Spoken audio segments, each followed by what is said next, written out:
C'est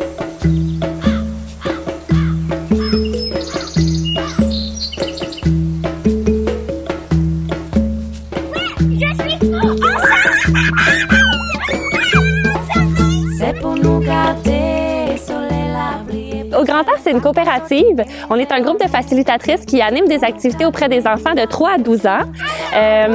On va dans les CPE, les garderies, les écoles primaires. On va aussi auprès des municipalités, des organismes communautaires pour animer des activités d'éducation par la nature. On a aussi nos clubs d'explorateurs, comme aujourd'hui, c'est notre club d'explorateurs à Métabetchouane. Et puis, c'est des groupes d'enfants qu'on voit à chaque semaine. Donc, à chaque semaine, on se voit pour une matinée en nature.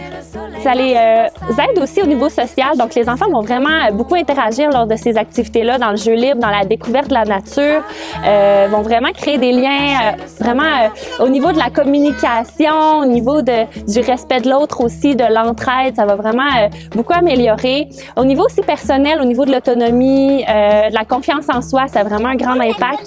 Après ça, au niveau physique aussi, il y a beaucoup d'études qui démontrent que les enfants vont vraiment se développer au niveau musculaire. Il y a une grande dépense énergétique dans nos activités au Grand Air, donc les enfants vont vraiment beaucoup bouger, tout simplement en jouant en forêt.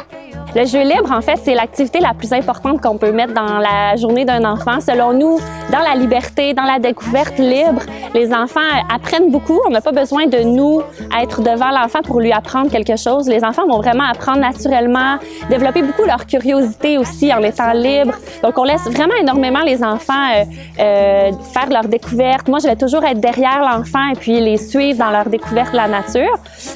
Donc, c'est ce qu'on appelle la pédagogie émergente. Donc, on va vraiment suivre les intérêts des enfants, suivre leur découverte sur le terrain. Mon histoire. Regarde du papa des traces. Les traces racontent toujours une histoire. Sur la neige, un cerf a croisé notre chemin. De profondes empreintes de sabots dans la glace. Jouer dans la forêt. On a respecté la nature. Respecter la nature, c'est vrai. L'enfant est maître de ses apprentissages. On pense que l'enfant est un être fort, est un être capable. Donc, on le voit vraiment comme un être qui est capable de faire ses apprentissages par lui-même. Puis, nous, on est vraiment des guides. On se voit vraiment comme des facilitatrices et des facilitateurs d'apprentissage. Donc, on est des guides. On est avec eux pour les accompagner, mais c'est vraiment eux qui décident ce qu'on fait dans nos activités.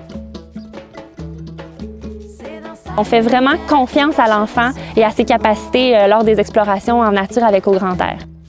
C'est dans sa lumière que se cachent les secrets du monde. Oh non!